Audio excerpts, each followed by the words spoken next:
First, what's the problem with our streets? Since arriving in Hong Kong 30 years ago, it goes without saying that much has changed. You can enjoy a pleasant beer and cheap beer on Blake's Pier, surrounded by sampans and pleasure junks, where the IFC now stands. And the Hopewell Centre was very obviously the tallest building in Hong Kong. In some ways, however, almost nothing has changed.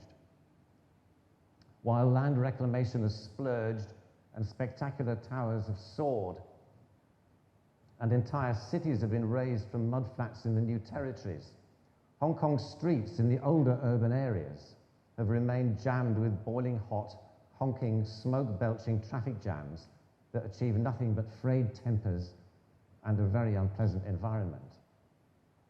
Queens Road Central is still in semi-permanent gridlock.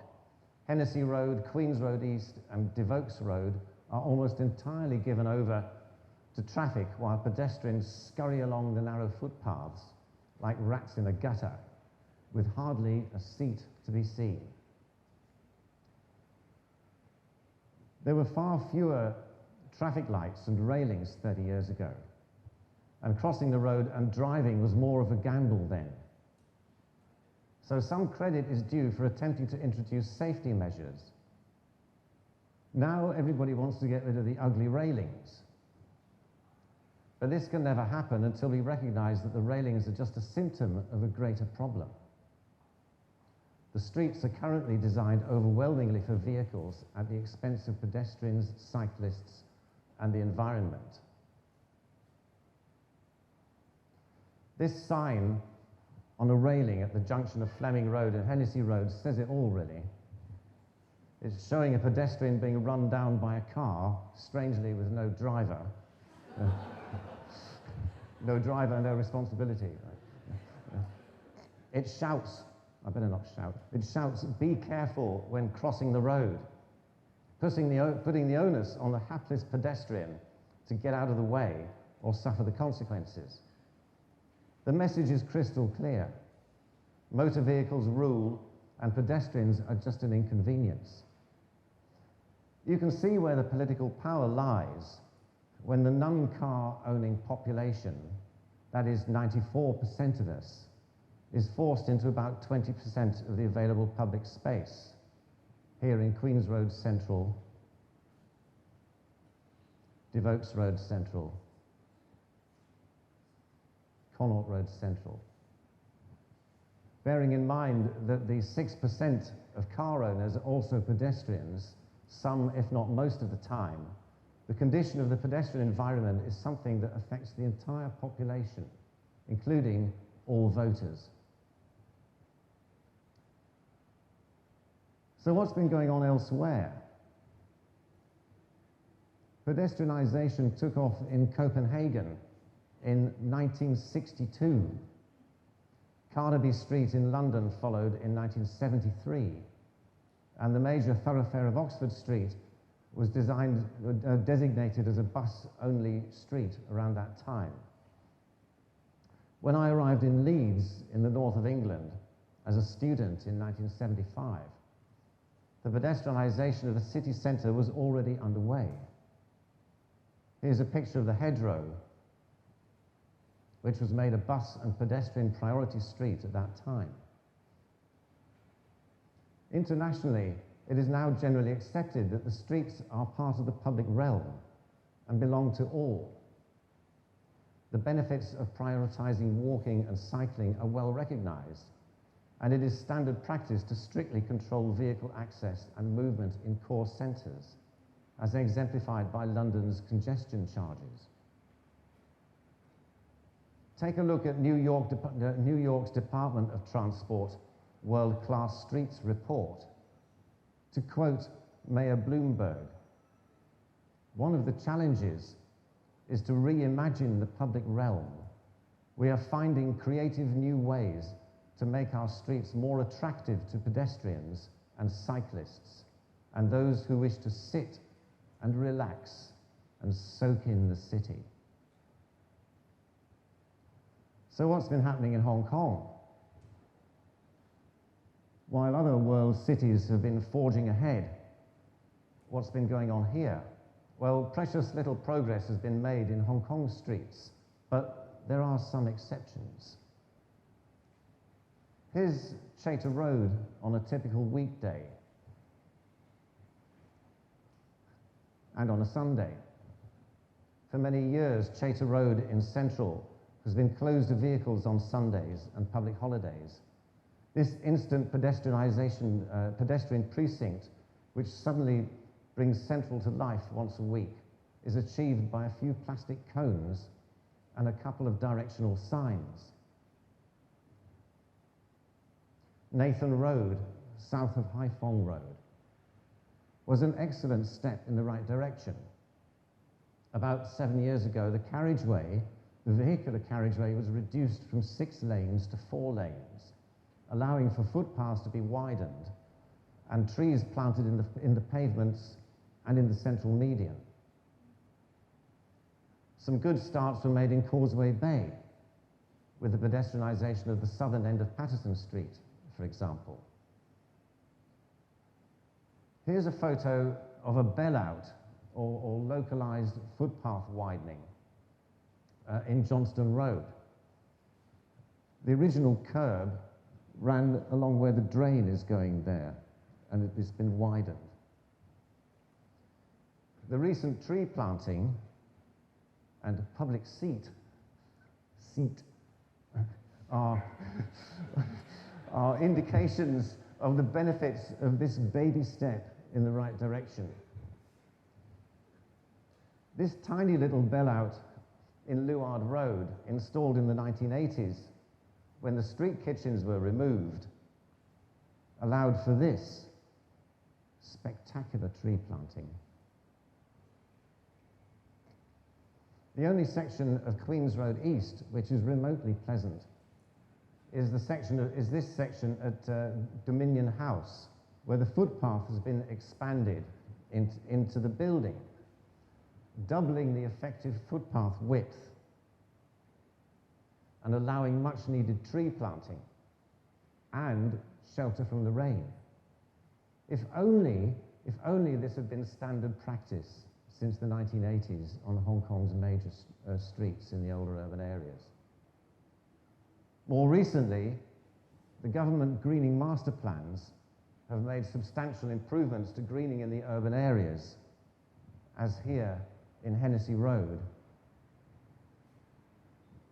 and here in Murray Road next to the AIA building. But the greening master plans were not required to address the issue of public access, and we were not able to expand footpaths unilaterally under that project. So unfortunately, what should have been the beginning of a complete overhaul of our older streets seems to have petered out and been forgotten. The importance of the quality of the urban public realm is not lost on the private sector. An early expression of this was Hong Kong Land's planting of 100 trees in Central to commemorate that company's centenary in 1988. Here are some in Edinburgh Place next to Jardine House. And more recently, that company's upgrading of the paving, railings, bollards, and other street furniture. Praiseworthy indeed. But neither of these efforts addresses the real issue, which is the overwhelming dominance of vehicles.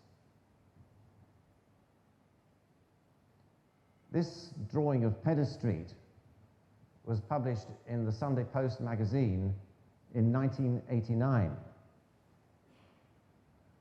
along with this vision of what it could be without the vehicles. Here's the same view last Thursday, almost a quarter of a century later. Some of Hong Kong Land's trees are peeping around the corner, but the traffic jam remains to this day. Only the livery of the buses has changed. Central east of Pedder Street is relatively pedestrian friendly, as it is one of the few places where the vertical segregation of pedestrians and vehicles actually works to some reasonable degree. Of course, one must remember that this was achieved by a process of demolishing virtually every single original building in the district, a luxury that is not realistic to expect in the other old and urban areas.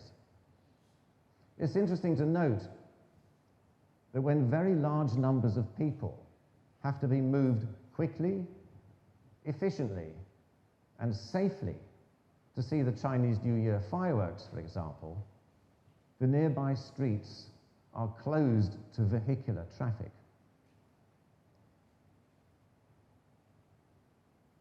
Here's a picture of my wife and I standing in the fast lane of Nathan Road, which we wouldn't normally do. For a few hours, you can experience the streets in Tsim Sha Tsui and Wan Chai North as they should be. So what are the benefits of reclaiming the streets for pedestrians? Safety. Although the traffic is frequently crawling slower than the pedestrians are walking, the roads, as they are made for speeding when clear. It's common to see vehicles belting down Queen's Road East or Hennessy Road at 60 or 70 kilometers an hour or more when they have the chance.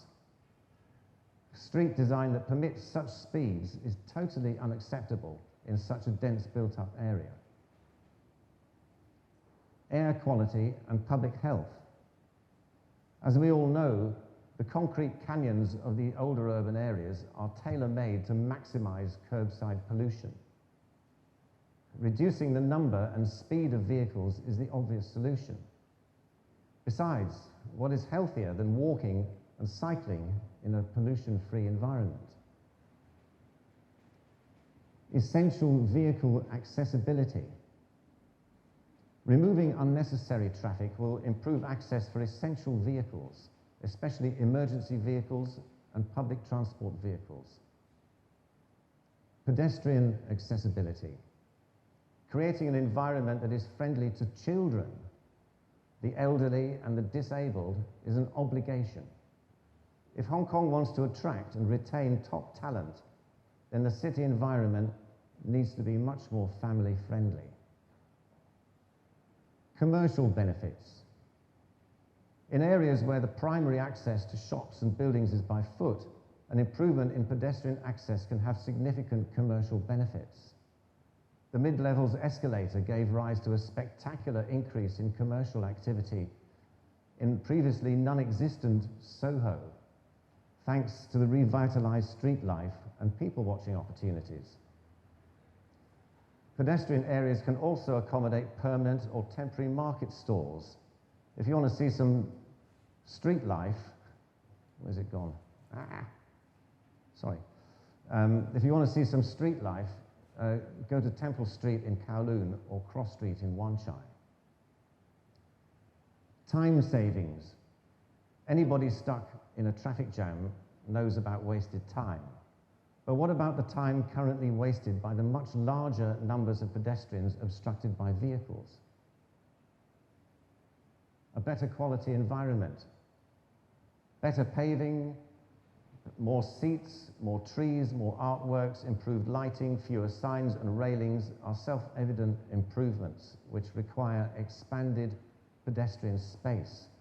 Trees, in particular, provide multiple services, including shading, combating the heat island effect, improving air quality by catching particulates and releasing oxygen, not to mention their aesthetic and psychological benefits. So how do we achieve these benefits? Planned road pricing. Here is a picture of the absurd daily cross-harbour tunnel queue stretching back along Queen's Road East. Obvious ways of improving this situation are electronic road pricing and more sensible relative pricing of the 3 cross-harbour tunnels, so that private vehicles pay a premium for the convenience of using the old cross-harbour tunnel between Causeway Bay and Hong Kong. Traffic calming.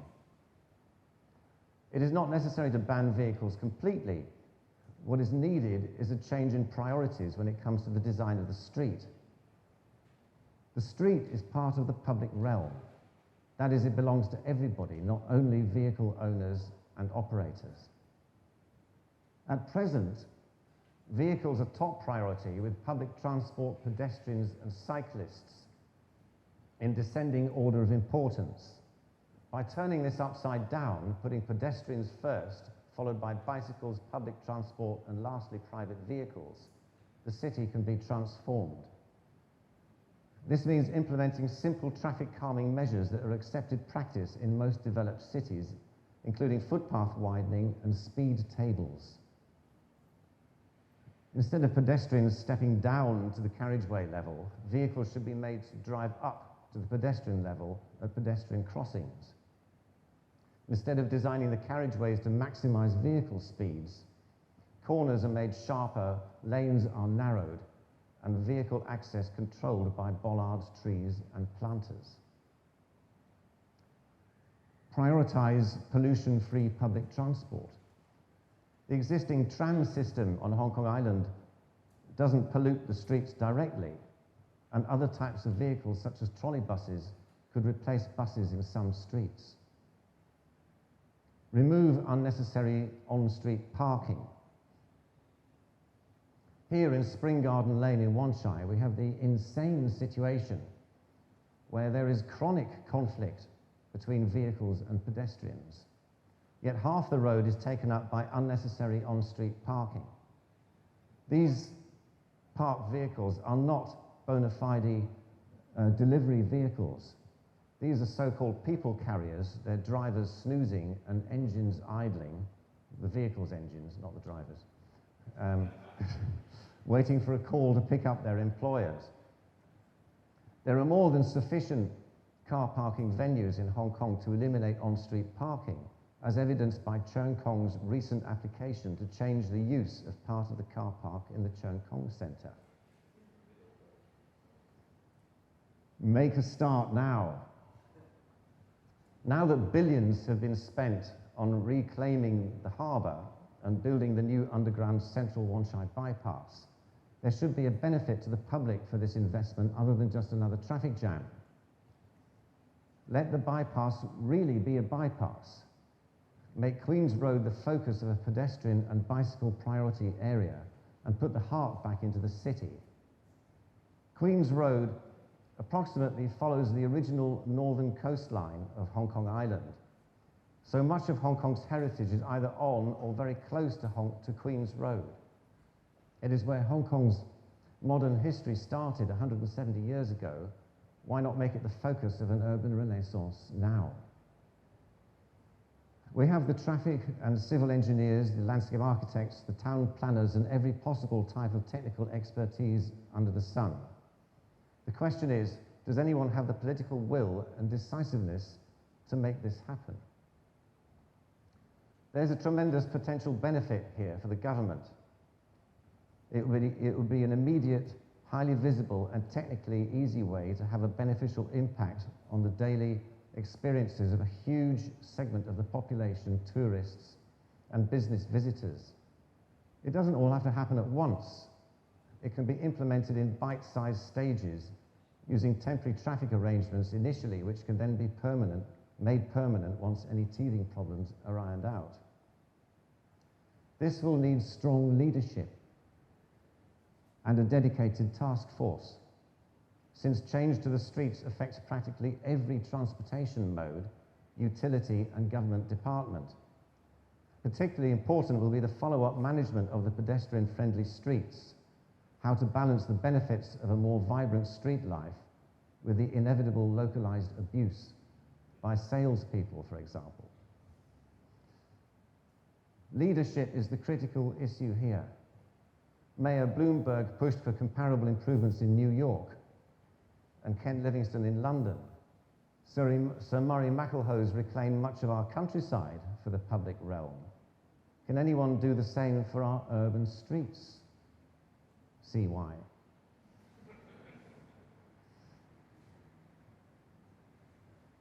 Supposing CY can't or won't pursue this issue, Well, the government inadvertently provokes people to reclaim the streets from time to time. There's been much talk lately of the planned Occupy Central demonstration.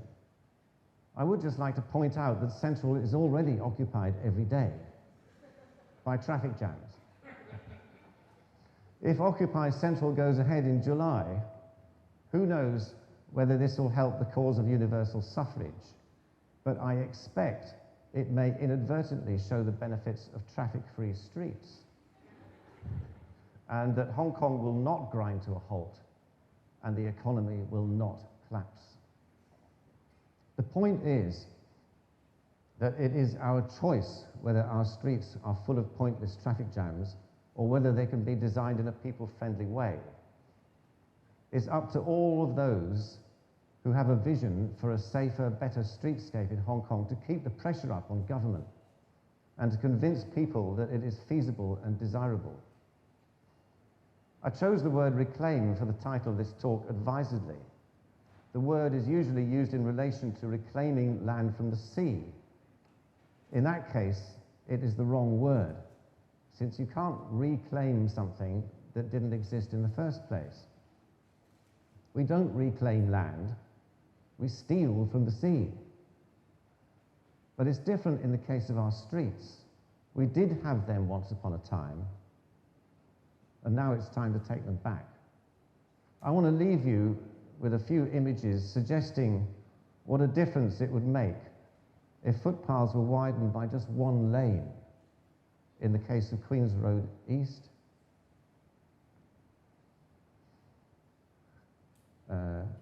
Connaught Road Central,